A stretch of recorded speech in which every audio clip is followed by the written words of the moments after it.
मानव जीवन के चार पुरुषार्थ हैं: धर्म, अर्थ, काम और मोक्ष।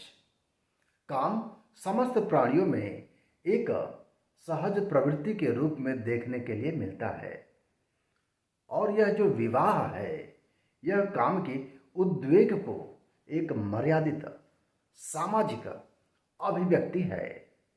व्यक्ति से परिवार और परिवार से समाज का संरचना बनता है, और हमारा यह परिवार सामाजिक व्यवस्थाओं, सामाजिक तानों बानों का, आदर्शों का पाठशाला है। हमारा परिवार प्रयोगशाला है, और यदि कार्यशाला भी कहें तो इनकार नहीं किया जा सकता है। मित्रों, आप यह जानते हैं कि विवाह परिवार का एक सामाजिक प्रतिज्ञा है। विवाह के द्वारा काम की संतुष्टि होती है। विवाह के द्वारा मनोवैज्ञानिक लेवल पे स्थिरता की प्राप्ति होती है, और विवाह के द्वारा आर्थिक सुरक्षा का, सामाजिक विकास का, सांस्कृतिक मूल्यों का संवर्धन होता है, और विवाह के द्वारा उनका संरक्षण होता है। और यह सब करने के लिए एक समुचित, एक अनुकूल अवसर उपस्थित होता है। मित्रों, आप ये जान लीजिए, स्त्री और पुरुष दोनों में परमात्मा ने कुछ विशेषताएं और कुछ अपूर्णताएं विद्यमान हैं, तो कुछ पूर्णताएं भी विद्यमान हैं। मुख्य रूप से विवाह का उद्देश्य हमारी विवेक शक्ति के अनुसार दो आत्माओं के मिलन से उत्पन्न होने वाली उस महाशक्ति के निर्माण को संपादित करने से है, जो कि दोनों के अलौकिक और आध्यात्मिक जीवन के विकास में सहायक सिद्ध होगी। जब दो प्राणी अपने अलग अलग अस्तित्व को समाप्त करके धार्मिक संस्कार के माध्यम से प्रेम पूर्वक आकर्षित होकर अपने आत्मा, अपने शरीर को एक दूसरे को अर्पित करके एक इकाई के रूप में एक लक्ष्य को निर्धारित करते हुए एक नवीन कार्य को प्रारंभ करते हैं, तब हमारी परम वैज्ञानिक संस्कृति में एक सांसारिक भाषा में उसको विवाह के रूप में परिभाषित किया जाता है।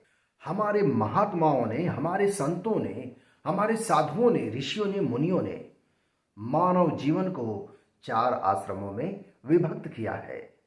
आपको मालूम है, ब्रह्मचर्य, गृहस्थ, वानप्रस्थ और सन्यास। जिस प्रकार से समस्त प्राणी अपने जीवन के लिए वायु पर आश्रित है, ठीक उसी प्रकार से सारे आश्रम, संपूर्ण आश्रम गृहस्थ आश्रम के ऊपर आधारित हैं। यह महत्ता गृहस्थ आश्रम के ऊपर हमारे आचार्यों के द्वारा बताई गई है।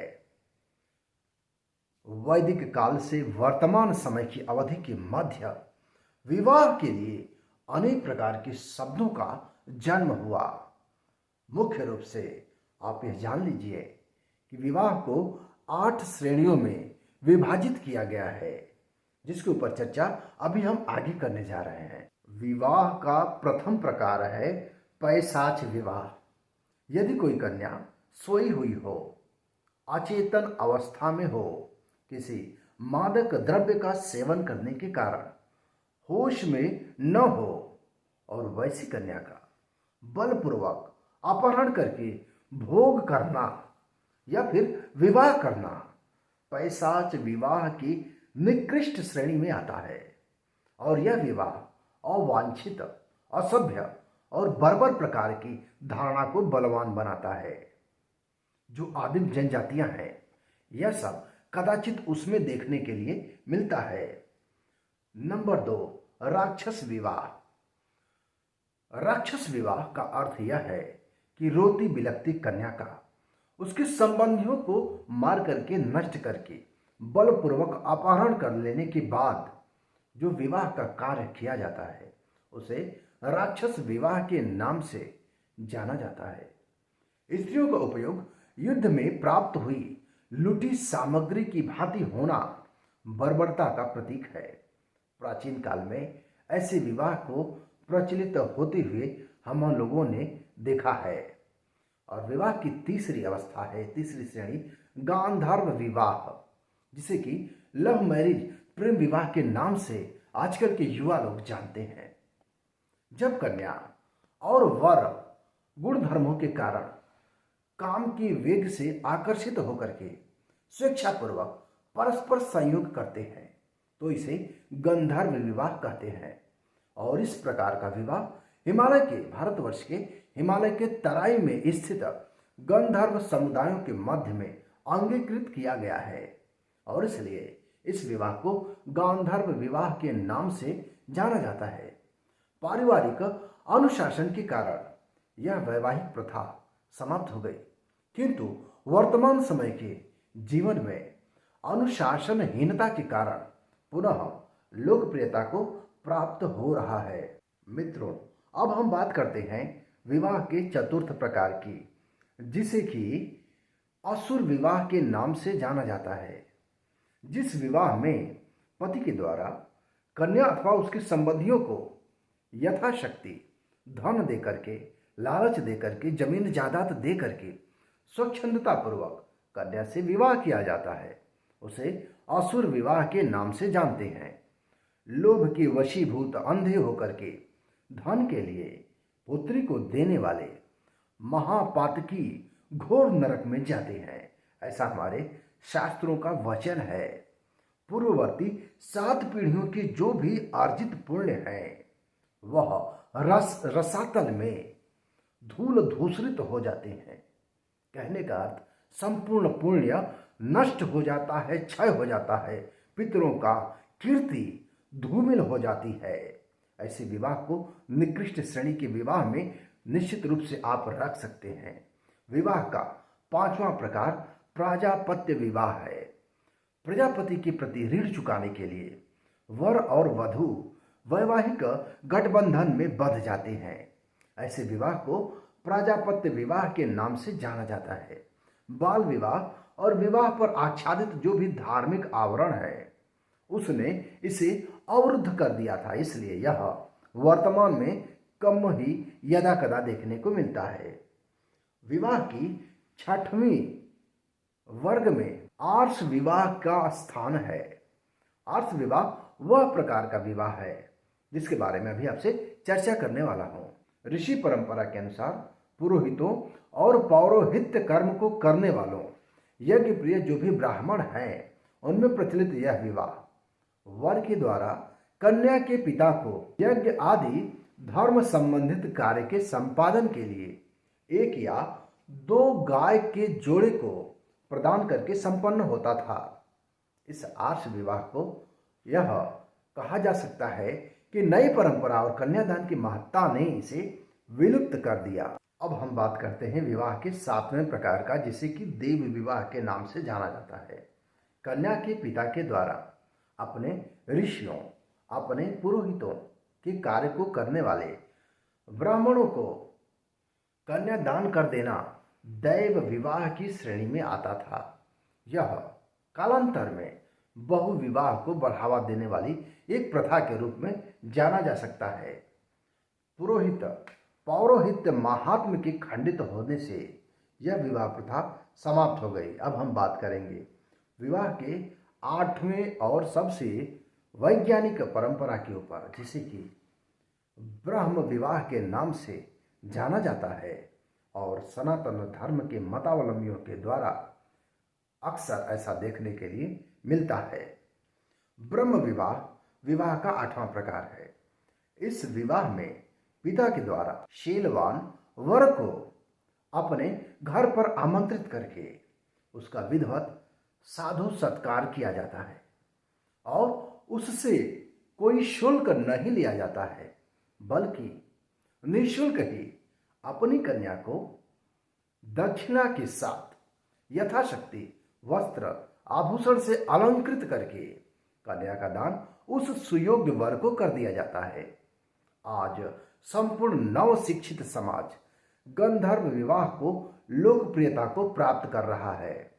विभिन्न प्रकार की कथा कहानियों एवं 100% चलचित्रों के माध्यम से इनकी महत्ता को प्रदर्शित किया जा रहा है। इसकी महिमा को महिमा मंडित करने का प्रयास किया जा रहा है और जनता को यह समझाने की कोशिश की जा रही है कि उचित अनुचित किसी भी प्रकार से इन्हीं दो स्त्री और पुरुषों के मध्य में आपस में प्रेम वासनामय क्षणिक आकर्षण के वशीभूत हो जाने से उनका परस्पर वैवाहिक संबंध ना करने देना एक सामाजिक अपराध है, अत्याचार है। लेकिन यहाँ पर प्रेम विवाह की धारणा हमारे शास्त्रों की मान्यताओं के अनुसार नितांत भ्रमपूर्ण है। वह बाहरी सौंदर्य के ऊपर आश्रित होने के कारण पूर्ण रूप से स्थायी नहीं है। क्षणिक शारीरिक सौंदर्य या फिर अन्य प्रकार के किसी गुण धर्मों को देख करके उसी के नींव के ऊपर अवलंबित होने के कारण यह बहुत ही कम सफल होते हुए देखे जाते हैं, दिखाई पड़ते हैं।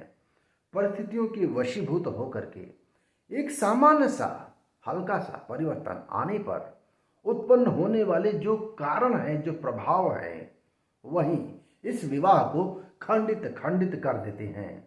और कमाल की बात यह है, मैं आपको बताना चाहता हूं कि जो हमारे विचारशील विदेशी विद्वान हैं वह भी भारतीय वैवाहिक आदर्श को ही सर्वोपरि मानते हैं।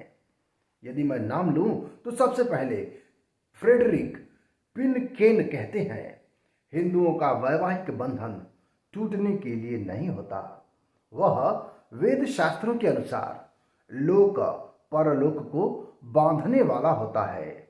वहां पर विवाह विच्छेद आकाश में जन्म लेने वाले फूलों के समान है। जिस प्रकार से आपने कभी आकाश के पुष्पों को नहीं देखा है, वैसे ही वहां पर वह चीजें नहीं दिखाई देंगी कि विवाह विच्छेद संभव हो सके। लाखों वर्षों से हिंदू जाति में यह प्रथा चली आ रही है। हिंदू विवाह प्रथा सर्वोत्तम है, ऐसा मैं नहीं कहता हूं, ऐसा पाश्चात्य विद्वान फ्रेडरिक पिनकेट कहते हैं। अब हम बात करते हैं विमेन ऑफ इंडिया के लेखक रथफील्ड लिखते हैं, हिंदू विवाह प्रथा सुखद है, इसमें स्वार्थ कम है और सार्वभौमिक भाव बहुत ज्यादा है। पति भक्ति की पूर्णता के द्वारा ही किसी जाति की उत्तमत्ता का पता चलता है और इसका मुख्य कारण हिंदू विवाह की पवित्रता है। हेवलिक एलिस विवाह विज्ञान के बड़े ही अच्छे ज्ञाता समझे जाते हैं। नैतिक जीवन की भयंकर हानि से बचने के लिए हिंदुओं के वैवाहिक जीवन पद्धति को प्रामाणिकता को प्रदान किया है, प्रामाणिकता को सिद्ध किया है। कहने का अर्थ यह है कि सर्वश्रेष्ठ विवाह की जो श्रेणी होती है उसमें सारे लोगों के आशीर्वाद की अति आवश्यकता होती है और दान की परम महत्ता होती है। वैदिक मंत्रों के सानिध्य में कुल देवी कुल देवता पितरों के सानिध्य में दो जीवन को एक दिशा, एक रूपता, एक लक्ष्य और एक नवीन स्वरूप कलेवर के रूप में समाज की जिम्मेवारी को वहन करने के लिए, माता पिता की कीर्ति को आगे बढ़ाने के लिए एक परंपरा का स्वरूप विवाह को आप समझ सकते हैं। मित्रों, मैं हूं विमल और आप देख रहे हैं आपका अपना YouTube चैनल जिसका नाम है वैदिक प्राकृतिक जीवन। यदि आप मेरे इस चैनल पर नए हैं, निवेदन करता हूं इसको सब्सक्राइब कर लीजिए, क्योंकि तमाम प्रकार के शोधों से आधारित कुछ वीडियो हमारी टीम के द्वारा आपको दिए जाते हैं जो कि आपके जीवन को एक नवीन दिशा प्रदान करते हैं। एक छोटी सी पहल थी हमारी, मेहनत अगर आपको अच्छी लगी हो लाइक शेयर कमेंट करना मत भूलिएगा। सादर प्रणाम स्वीकार करिए। महादेव कल्याण करें। ओम नमः शिवाय। जय श्री राम।